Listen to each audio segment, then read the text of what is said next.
안녕하십니까. 자, 우리가 처음 배울 1단원은요, 작가의 태도와 표현이라는 단원이고요. 지금 보시죠? 자, 그 아래 보시면 우리가 여기서 배울 소단원 3개가 보여요. 이 단원은 문학작품을 배우는 단원이고요. 문학작품 3가지가 나오죠. 먼 후일, 그 다음에 깃발, 토끼전, 요 3작품을 통해서 다양한 표현 방식을 배우게 되는 단원인데요. 첫 번째 먼 후일이라는 김소월의 시를 통해서는 반어법이라는 걸 배우게 돼요. 반어법 아시죠? 내 속마음하고 반대로 표현하는 거. 두 번째 유치한의 깃발이라는 시를 통해서 예전에 이것도 역시나 배웠던 거. 모순된 표현을 통해서 그 안에 어떤 진리를 집어넣는 그런 역설법에 대해서 배우게 되고요. 자, 우리나라 대표하는 고전 소설이죠.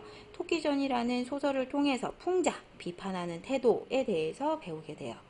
그래서 이 단어는 포인트가 뭐냐면 다양한 문학작품 속에 드러나는 우리나라의 대표적인 문학 표현 기법들을 파악을 하고 그걸 다시 다양하게 활용해보는 그런 걸 배우는 단원이라고 생각하시면 되고요.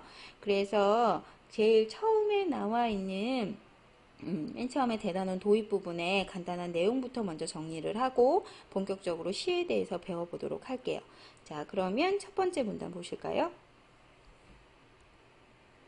같은 선물을 받더라도 안이 보이는 포장지에 싼 선물보다 무슨 선물인지 알 수 없도록 보이지 않는 포장지 안에 싼 선물을 받을 때 더 큰 감동을 받기도 한다. 문학작품도 이와 비슷하다. 비유법을 쓴 거죠. 자, 거기서 말하고자 하는 작가가 하고자 하는 말, 소위 주제죠. 그치? 이 주제를 반어, 그리고 역설, 풍자, 이렇게 감추어졌을 때 독자에게 더 큰 감동, 깨달음을 줄 수 있다. 즉, 더 큰 감동, 깨달음을 주기 위해서 이렇게 다양한 표현 방식을 줄 수 있다. 표현 방식을 활용해서 쓸 수 있다. 자, 중요한 건 그 다음부터예요. 자, 반어란 보이죠? 뭐 그전에도 여러 번 배웠지만 본래의 뜻을 감추고 반대로 말하는 표현 방법을 반어라고 하고요. 그 다음 역설 보이죠? 역설이란 모순된 표현 아시죠? 창과 방패 이야기. 그래서 서로 앞뒤가 맞지 않는 모순된 이야기를 통해서 그 안에 어떤 진리나 의미를 집어넣는 표현 방식을 역설법이라고 얘기를 해요. 그리고 세 번째, 풍자 나옵니다. 풍자는 상대를 비웃거나 조롱하는 말투의 표현, 즉 우습게 표현하는 거죠. 우습게 표현하는 거지만 사실은 그 우습게 표현하는 걸 통해서 그 대상에 대해서 비판하고자 하는 의도가 들어가 있죠. 즉 간접적으로 나타내는 방식이라는 거예요. 그래서 이와 같은 표현 방식을 통해서 작가의 태도를 강조한다. 이해됐죠?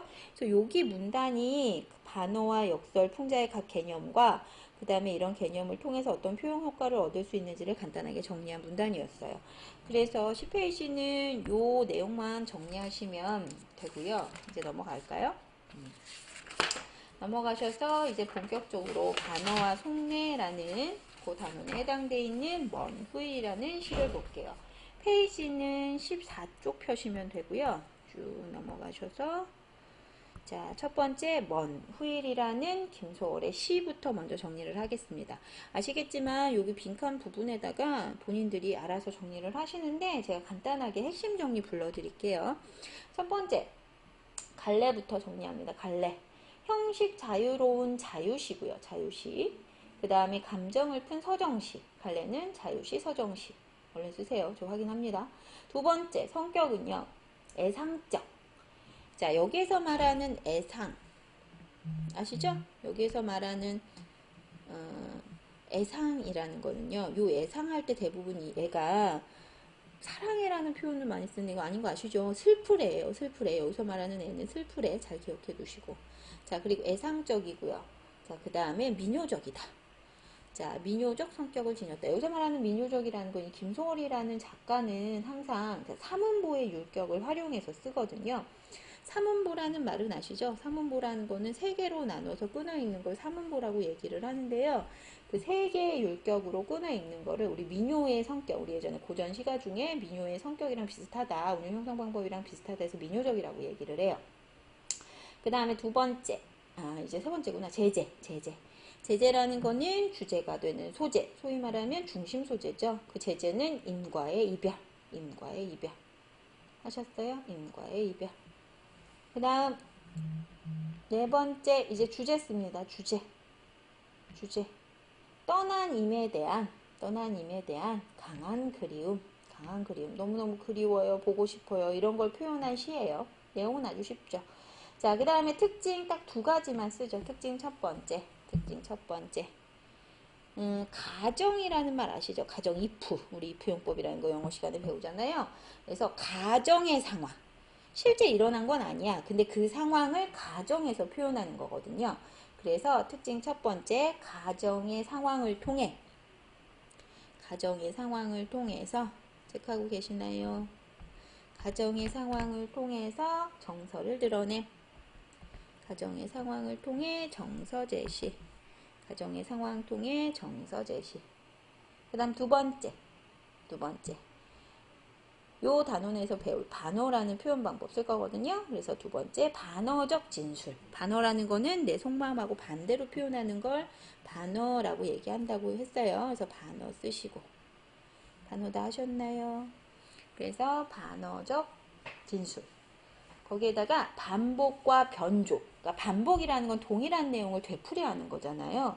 근데 그 반복과 비슷하게 변형해서 되풀이하는 거. 그런 걸 변조라고 얘기하거든요. 그래서 반어적 진술, 반복과 변조의 기법 사용. 반어적 진술과 반복과 변조의 기법 사용. 여기까지 정리하셨나요? 정리하셨으면 이제부터 이제 본격적으로 본문 들어갈게요. 자, 첫 번째 연부터. 자, 먼 훗날 당신이 찾으시면 그때 내가 하는 말이 잊었노라 라고 얘기할 거예요 라는 얘기잖아. 그래서 거기 첫 번째 중요한 거 보여요. 1연의 1행. 자, 먼 훗날 당신이 나를 찾으시면, 아직 먼 훗날이 안 된 거잖아. 그러니까 어떻게 된 거야? 아직 안 만났어.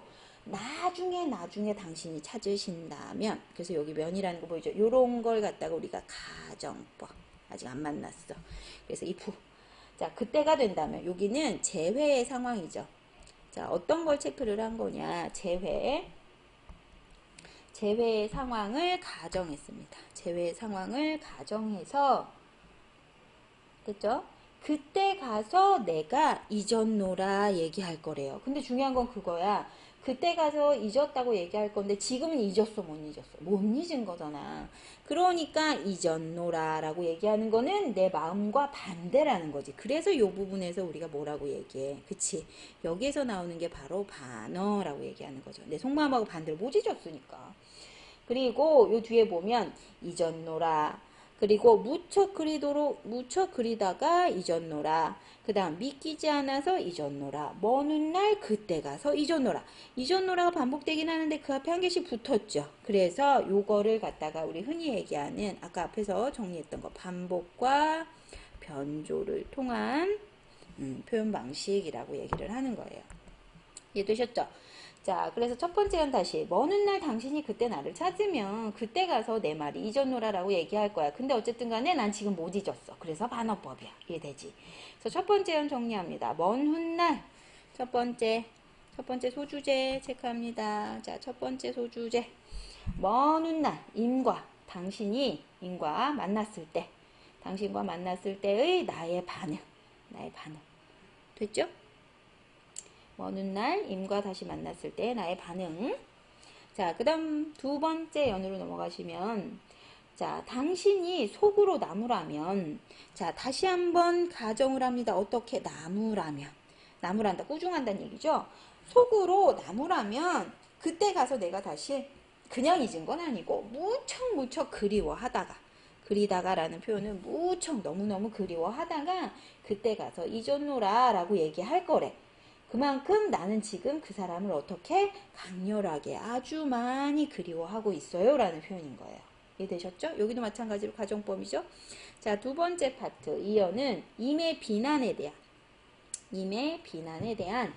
나의 반응. 세 번째, 자, 그래도 내가 이렇게 얘기를 했는데도 그래도 당신이 나무란다면 역시나 다시 뭐예요? if.